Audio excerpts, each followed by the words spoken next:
Salut à tous, bienvenue dans The Programmatic Society, un programme qui vous propose d'entendre la voix de ceux qui font le marché du programmatique, en français dans le son, international dans le ton. Une émission soutenue par ESV Digital et Smile Mounted, avec pour partenaires médias Redcard et 100% Média. Ce contenu est accessible également en podcast sur les principales plateformes d'écoute. Cette semaine, notre thème est le suivant: le ciblage contextuel, un levier incontournable pour booster la performance publicitaire. Si le ciblage comportemental a largement fait ses preuves ces dernières années, il se pourrait que le ciblage contextuel, quant à lui, offre de nouvelles opportunités. Selon une étude réalisée par IAS en 2020, un contenu à tonalité positive augmenterait de 93% l'agrément d'une publicité. Cette étude démontre ainsi que la tonalité du contenu joue un rôle crucial dans la performance publicitaire. Avec nos invités, nous échangerons autour du ciblage contextuel afin de mieux comprendre les enjeux et anticiper d'éventuelles opportunités. Pour cela, nous demanderons à nos invités en quoi la performance publicitaire via le ciblage contextuel est un enjeu business et marketing pour le marché. Quels sont les exemples de performances publicitaires qu'ils ont pu observer grâce au ciblage contextuel? Enfin, comment ils voient émerger d'autres leviers de performance publicitaire dans un avenir proche? Pour en discuter, Guillaume Loiseau de ESV Digital et Paul Ripard de Prisma Media Solutions. Bonjour à tous, bienvenue sur The Programmatic Society. Aujourd'hui, on va parler ciblage contextuel qui est un thème très fort au sein de l'émission. Et aujourd'hui, ce ciblage contextuel, on va en parler sous l'angle de la performance publicitaire et en quoi ce nouveau type de ciblage est un vrai booster pour la performance publicitaire et marketing. Et j'ai avec moi deux invités. Bonjour Guillaume. Bonjour Michel. Et bonjour Paul. Bonjour Michel. J'espère que vous allez bien et en tous les cas, j'espère que vous allez prendre plaisir comme je vais en prendre à travers les questions que je vais vous poser, surtout en écoutant vos réponses. Déjà, première question, quand on parle de ciblage contextuel qui est un levier incontournable pour booster la performance publicitaire, pour toi, Guillaume, ça évoque quoi ? Je vais commencer par une petite métaphore un peu rigolote. Pour moi, ça évoque en fait un peu un ancien ami à vous, que vous connaissiez, qui vous avez grandi, que vous avez un peu perdu de vue, parce que vous avez, changé de ville, mais que vous êtes un peu resté en contact avec cette personne-là. Et en fait, cet ami rejoint votre ville un beau jour, et du coup, vous reprenez connaissance avec lui. Voilà, vous retissez les liens. Et en fait, pour moi, ça m'évoque ça, parce que d'un côté comme de l'autre, chaque personne a évolué. Du coup, en achat, on a évolué, avec des nouvelles méthodes, comme on peut le savoir. Et de son côté aussi, votre ami en question, il a plus de maturité. Il a un peu évolué, et là-dessus, c'est super intéressant, parce que du coup, c'est une nouvelle rencontre, au final. Mais en fait, sur un intemporel, parce que du coup, le contextuel existait avant le offline. Depuis toujours, on en utilise, et aujourd'hui, ça revient un peu, entre guillemets, à la mode, dans un monde un peu post-cookie, tout ça. Donc ce serait comme une sorte de cousin lointain qu'on n'aurait pas vu depuis très longtemps et qu'on retrouve parce qu'on l'aurait perdu de vue, mais il était toujours là quelque part et en fait il revient en force aujourd'hui et les liens sont de nouveau la connexion c'est à nouveau faite. Ok, donc ça c'est en fait ce que tu essaies de nous dire, c'est que le ciblage contextuel, comme tu l'as dit sur la fin, on en a toujours fait, en tout cas on en a fait très souvent. On l'a perdu d'un peu de vue sur le marché du digital et aujourd'hui on est en train de le retrouver. Et aujourd'hui on le retrouve à 100%, on le voit, il est dans des nouveaux habits, il est tout frais, il a évolué. En fait on retrouve des méthodes qu'on en appliquait avant, qu'on va aller pousser un peu plus loin, je pense qu'on en parlera un peu après. Et du coup il y a aussi un peu une réaction du marché qui s'est fait, qui lui a donné un petit coup de frais. Comme on pourra en parler un petit peu après, mais avec des nouvelles solutions, et ça va être assez intéressant. Merci Guillaume. Alors ce petit coup de frais, Paul, qu'est-ce que ça évoque pour toi? Donc le ciblage contextuel comme effectivement, c'était une super métaphore et effectivement bien imagée.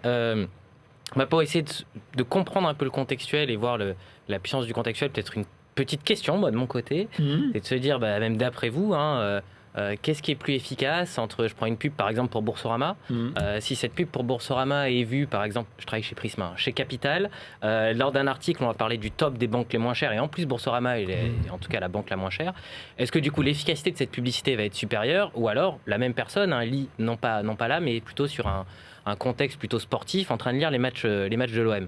D'après vous, c'est quoi? C'est peut-être, est-ce que c'est Capital, ou est-ce que c'est par exemple plutôt le match de foot? Bien évidemment, j'ai envie de dire, c'est Capital. C'est, si on est sur Capital en train de lire le top des banques les moins chères, et s'il y a du coup ce lien avec le contexte, donc ça paraît un peu simple. L'IAB le dit aussi, ce que j'avais lu d'ailleurs, je crois que c'était en 2021. L'IAB a fait une étude là-dessus, disant que 69% du coup des internautes avaient une meilleure image de la publicité si elle était en lien du coup avec le contenu qu'ils étaient en train de lire. Voilà, ça paraît simple, mais c'est vraiment des basiques, on va dire, de l'achat média et du média planning qu'on a connu, ce vieil ami qui revient effectivement au goût du jour. Donc oui, de façon un peu très simple et des fois très imagée, bien sûr que le contextuel, qui est ce vieil ami qu'on connaissait bien, fonctionne. Il revient au goût du jour. Effectivement, on en parlera après, les méthodologies sont maintenant beaucoup plus poussées, mais oui, le contextuel, on ne l'a pas oublié, il est toujours là et il revient fort. Alors, il revient fort, ce ciblage contextuel, cet ami lointain. Ce cousin, oui. Ou ce cousin. Mes cousins sont mes amis, c'est pour ça. Ah, c'est Mais en quoi la performance publicitaire via ce fameux ciblage contextuel qu'on avait perdu de vue, en quoi c'est vraiment un enjeu business et marketing pour le marché? En fait, il y a deux visions là-dessus. Je pense qu'il y a la vision acheteur, il y a la vision du coup vendeur. Et c'est parfait, Voilà, vous êtes on est les deux réunis. représentants, donc c'est toi parfait. l'acheteur et toi Paul le Tout à vendeur. fait. Du coup, dans ma position actuelle, en fait, on a un gros enjeu business. C'est avec la disparition un peu des cookies, on va quand même devoir en fait atteindre les objectifs de nos annonceurs. Ils ont des objectifs, ils ont besoin de générer de la performance, et nous, on a du coup le besoin de les accompagner là-dessus. Donc toute la problématique tourne autour de ça.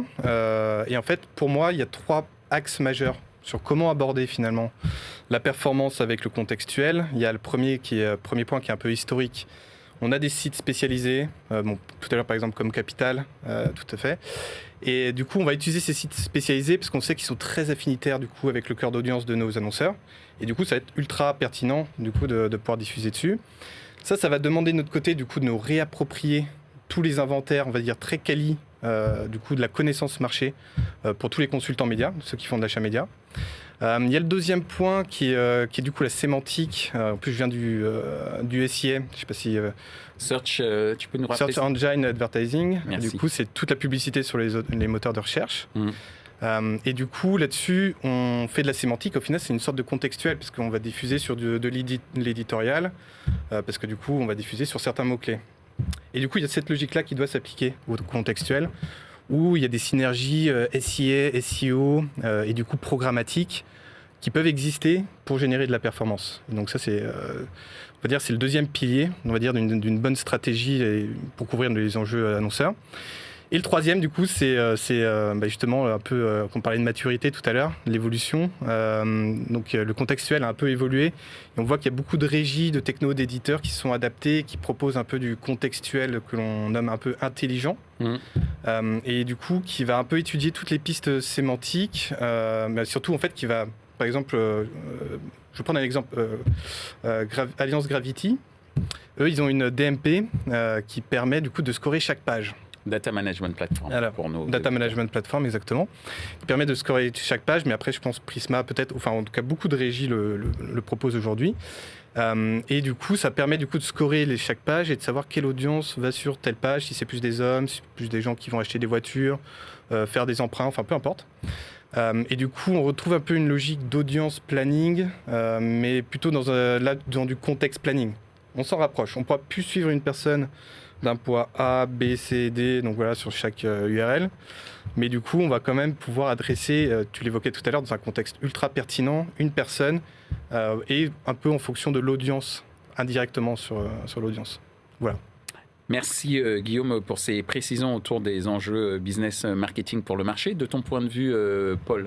Alors moi, le principal enjeu, et c'est là généralement que je suis moi-même payé, c'est est-ce que ce ciblage répond aux besoins de mes clients? Alors, sont à les date, annonceurs. qui sont Ou les les annonceurs et puis les agences ESV notamment. Pour le moment, en tout cas, et si je regarde, j'ai regardé mes stats de l'année dernière, sur 2021, le ciblage contextuel, c'était 10% des demandes de ciblage que j'ai eues. Donc, à date, on en parle beaucoup. C'est vrai qu'on en parle beaucoup, mais dans les faits, pour l'instant, moi, j'ai encore assez peu de demandes. Tu lances donc un appel. Je lance un appel de la part des annonceurs et des agences. Alors après, je me retrouve ailleurs, mais pour l'instant, j'ai 10%. Et ce 10%, en quoi je pense que demain, il sera beaucoup plus gros, c'est effectivement, tu l'as dit très justement, c'est la fin des cookies tiers. Avec la fin des cookies tiers, les cartes, on va dire, du ciblage sont totalement rabattues. Il y a plusieurs, en tout cas, possibilités de ciblage qui vont en tout cas, qui vont être possibles pour les annonceurs, évidemment, pour bien aider et conseiller par leurs agences. Parmi ces possibilités, donc on peut parler des identifiants qui sont un peu plus périns, des emails ou de la data first party, mais un des gros axes, c'est évidemment le contextuel, et reprendre le contextuel ne nécessite pas de cookies. Donc, il n'y a pas de cookies, c'est pas grave, on peut faire du contextuel. Donc bien évidemment, le contextuel va être une des possibles réponses. Donc à date, mon chiffre d'affaires, et en tout cas parmi la demande de ciblage que j'ai, le contextuel reste encore assez modeste, 10%. Il y a tout à parier, moi j'ai tout à parier que cette année, j'ai eu un gros démarrage sur le contextuel. Il y a tout à parier qu'à la fin de l'année, je pense que ça sera un quart de mes demandes de ciblage data. Est-ce que l'année, dans 2 ans, ça va continuer à grossir? Je ne sais pas. Mais voilà, je vais passer de 10% à 25% cette année sur la partie business.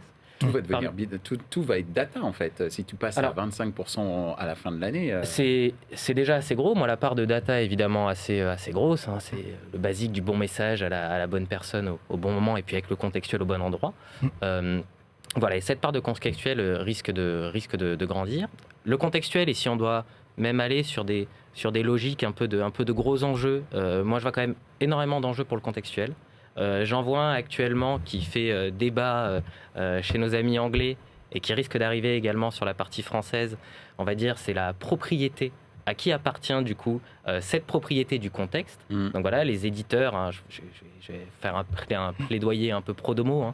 Prisma, 500 000 articles par an qui sont produits, donc voilà, par plus de 500 journalistes.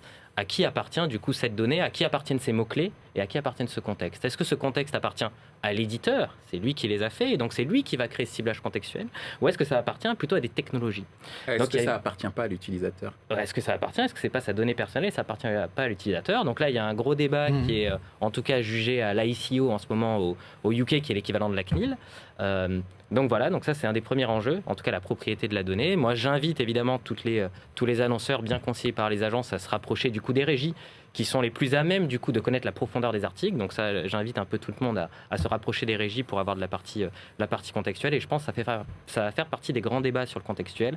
Et avec une autre, si j'ai encore un peu le temps sur le contextuel, je suis à la fois très charmé et des fois un peu déçu par tout ce qui s'est passé sur la NLP, donc on va dire les capacités de l'intelligence artificielle pour faire du contextuel.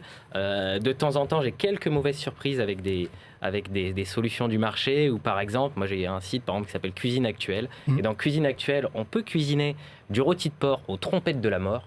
Eh ben, c'est très bon les trompettes de la mort, mais des fois on peut dire que c'est pas brand safety parce qu'il y a des trompettes de la mort. Je vous jure, on n'est pas tué en mangeant un rôti de porc aux trompettes de la mort, mais voilà.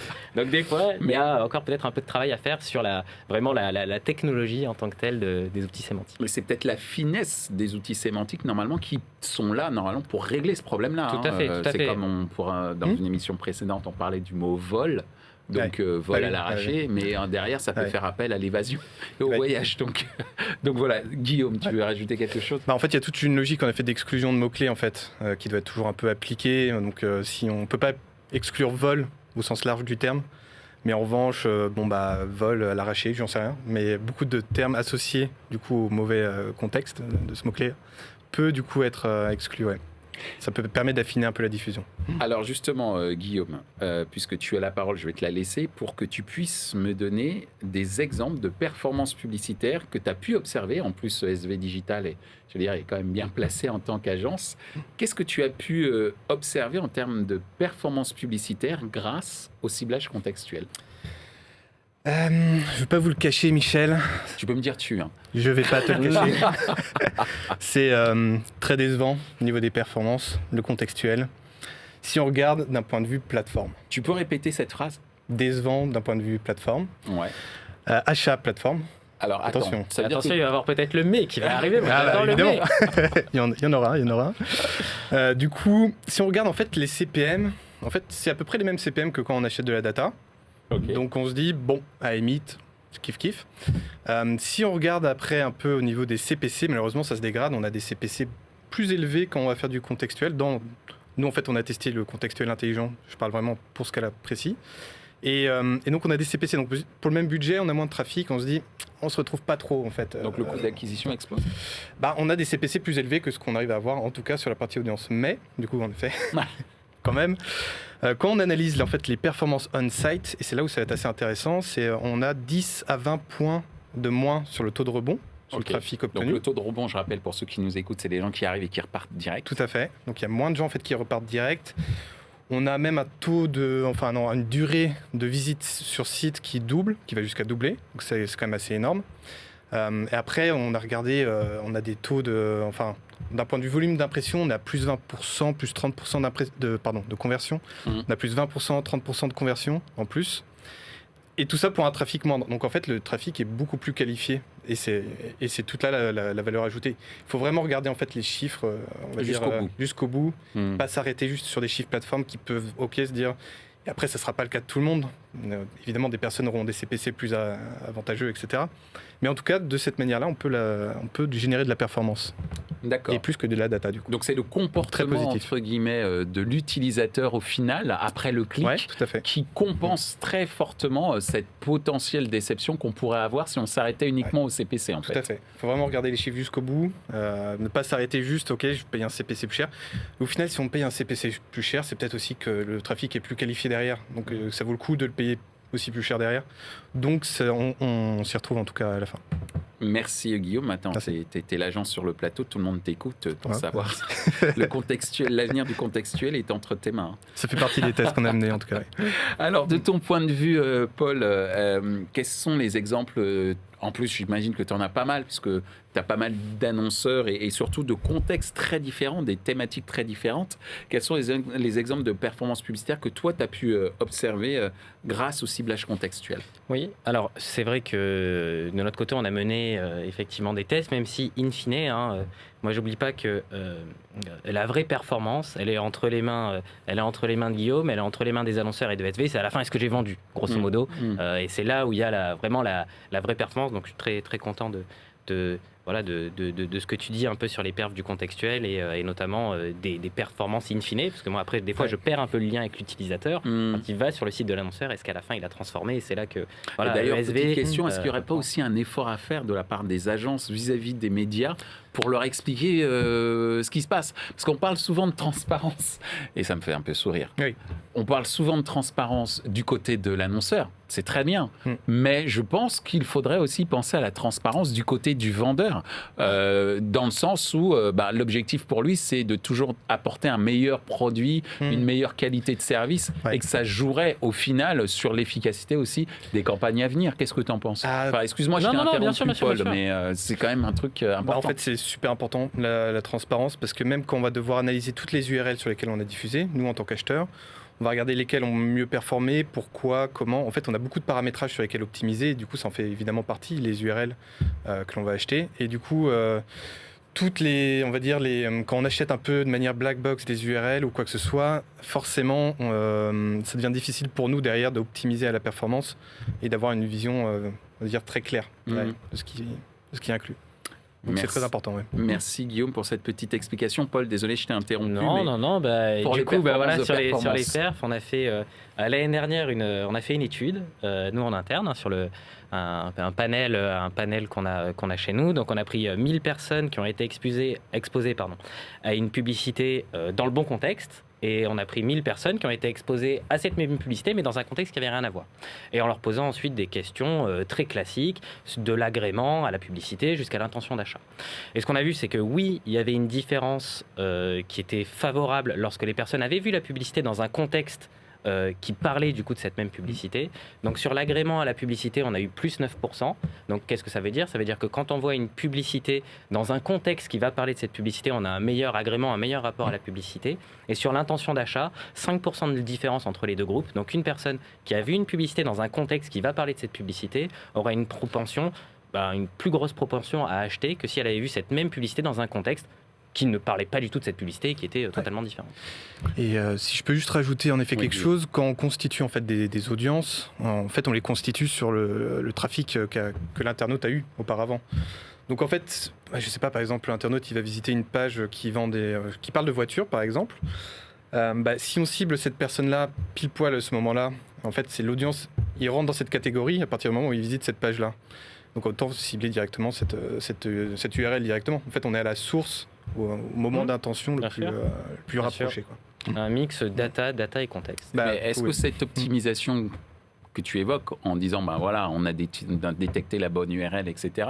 Est-ce que dans le cadre de l'optimisation, c'est un réflexe qui se retrouve chez les acheteurs ou on est en mode entre guillemets, je vais pas être désobligeant, mais inertie, puisqu'on donne tout entre les mains de la technologie et puis on reproduit sans trop analyser ces fameuses URL et redonner la chance au produit qui a fonctionné. Je pense aux URL d'éditeurs.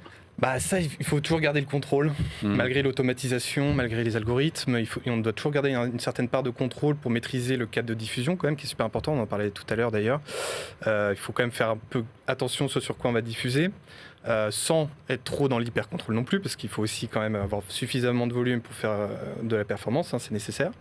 Donc il faut un peu en entre-deux, et en tout cas, il faut toujours avoir un regard et une analyse en effet sur les top sites.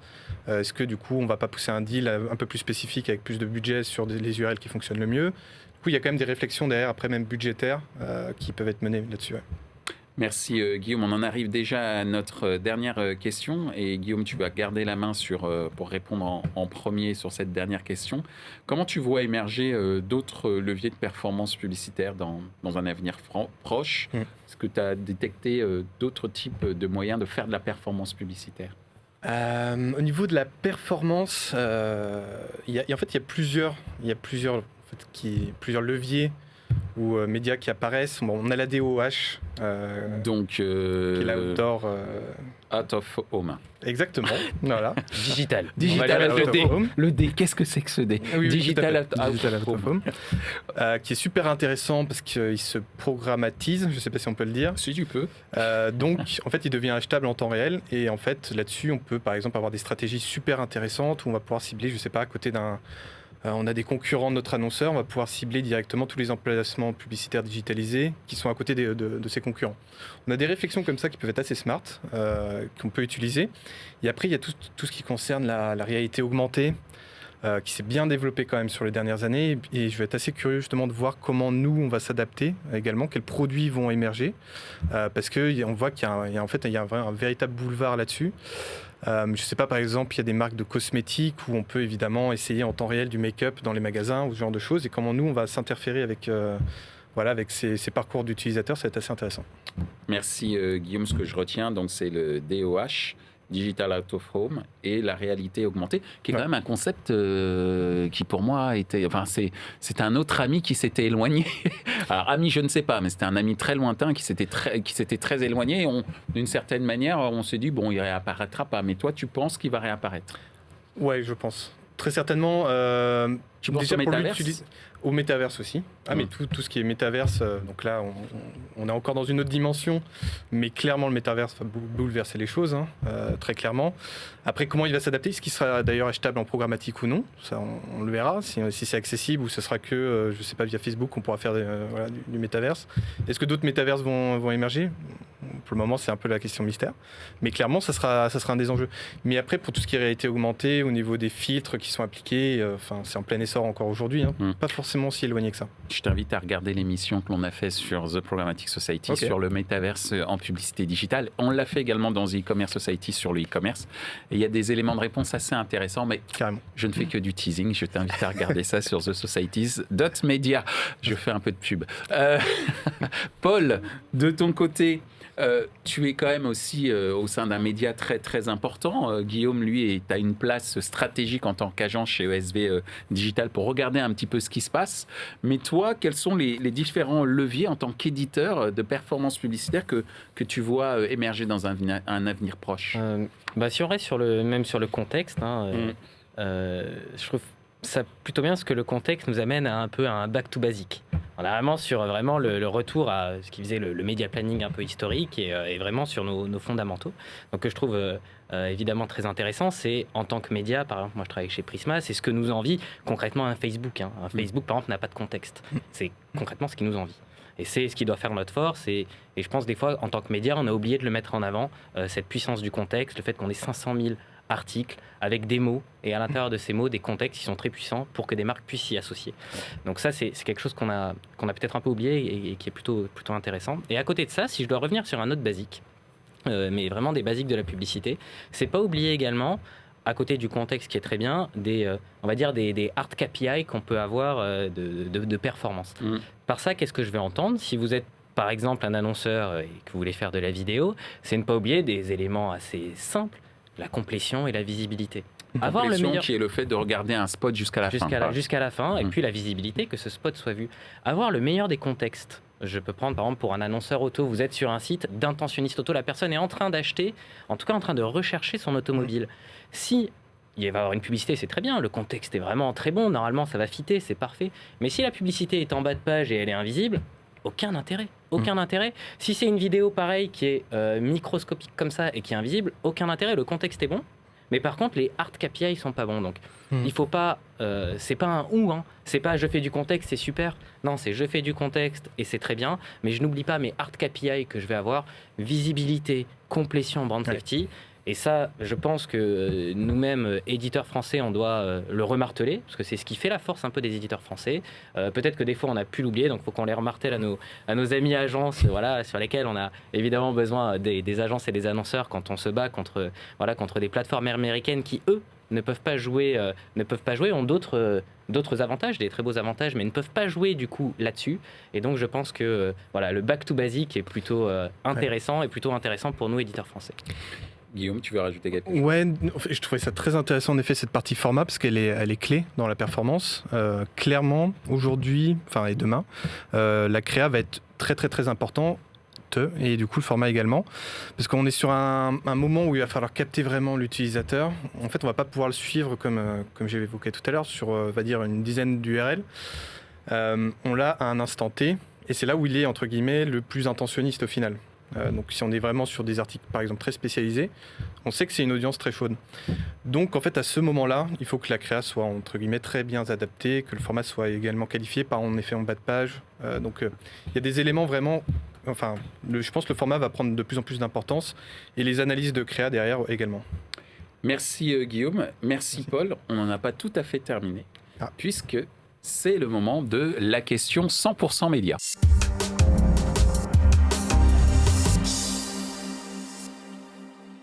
Alors, je vous rappelle le concept de la question 100% média. C'est notre partenaire Offre Média et la newsletter 100% média par l'intermédiaire de Thierry Amar qui va prendre la parole en vous posant une question très simple et vous aurez 60 secondes chrono pour y répondre. On commencera par toi, Guillaume, puis par toi, on terminera par toi, Paul. Thierry, c'est à toi. Bonjour Michel, bonjour à tous. Qu'est-ce que le ciblage contextuel implique en termes de moyens complémentaires à avoir ou en termes de compétences complémentaires à avoir autour de soi pour mieux le traiter? Merci. On va dire que c'est presque une question RH. C'est quoi les compétences à développer ou en tout cas à avoir autour de soi pour mener à bien des campagnes qui utilisent du ciblage contextuel? Guillaume, tu as 60 secondes. 60 secondes, parfait, c'est parti. Déjà un bon réseau de partenaires. Il faut pouvoir s'appuyer vraiment sur ces partenaires, avoir des bonnes relations avec eux. Donc avec Prisma, par exemple. Bien connaître les produits, des compétences en interne. Évidemment, avoir des acheteurs médias. Également, le planning stratégique peut être assez important parce que du coup, on va définir des audiences. Et comme on l'évoquait tout à l'heure, on n'abandonne pas tout à fait en fait, cette idée de pouvoir couvrir certaines audiences à travers du coup du contextuel intelligent. Et donc après, on va dire des très bons, gestionnaires de comptes qui vont bien regarder, analyser les performances. Des account managers, tu veux dire? Des account managers, tout à fait. J'utilise le terme consacré dans le marché. Pardon. Et donc avoir les meilleures recommandations possibles derrière. Donc c'est, je dirais, un mix entre planning stratégie, les partenaires et évidemment la clé de voûte après l'account manager qui va pouvoir organiser tout ça. Parfait, tu lui as répondu en 45 secondes, c'est magnifique. Okay. Merci Guillaume. Merci. Paul, est-ce que tu es prêt? Eh ben, je suis prêt. Top chrono. Top chrono. Là, si je prends les solutions contextuelles qu'on a chez Prisma, elles vont répondre. Il y a deux types de solutions contextuelles. Il y en a une, effectivement, tu en parlais, qui vont appeler des compétences très RH, vu qu'on a une propre solution contextuelle qui est interne, qui a été développée en interne du coup par notre équipe de data scientist. Donc du coup ici il va falloir des compétences lourdes de RH et après des de RD, tu veux dire, recherche-développement. Oui, et puis vous voyez, tout à fait, et puis investir fortement en RH. RH aussi. Non, pardon, comme tu parlais des technos, c'est pour ça que j'ai dit R&D. T'as tout à fait raison. Et la deuxième possibilité qu'on a de notre côté en contextuel va plutôt faire appel au porte-monnaie, vu qu'on va passer également par des solutions marché qui coûtent assez cher. Donc voilà, on a les deux solutions. Une solution développée en interne, où là on va avoir besoin de data scientists, vraiment de le développer en interne, et une solution un peu marché, si on a des besoins marché, qui là vont plutôt faire appel à un porte-monnaie bien fourni. Et ensuite, si je peux finir, troisième type de profil dont on a besoin, c'est des commerciaux pour aller voir nos chères agences, mais qui comprennent déjà parfaitement le contextuel et nous aident dessus.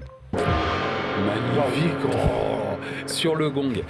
En tout cas, ce qui était magnifique également, c'est le dialogue qu'on a pu avoir entre une agence ESV Digital et un média, Prisma Media Solutions, pour nous expliquer les enjeux autour du contextuel, mais également les enjeux opérationnels, pour retrouver et j'allais dire cajoler cet ami qu'on a perdu depuis pas mal de temps. Avec plaisir, on le retrouve avec plaisir.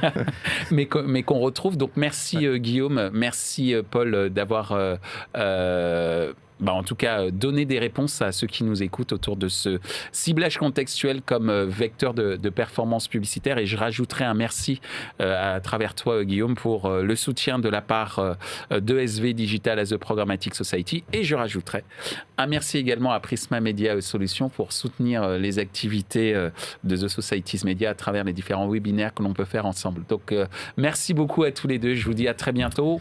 Salut. Ainsi s'achève ce débat autour du ciblage contextuel pour booster la performance publicitaire. Ce contenu est accessible en podcast sur les principales plateformes d'écoute. Merci à ESV Digital et Smile Wanted pour leur soutien. Merci à nos partenaires médias, Redcard et 100% Média. Merci également à l'ensemble des équipes d'Altis Media pour la réalisation de ce programme. Post-production, traduction et sous-titrage par Uptown.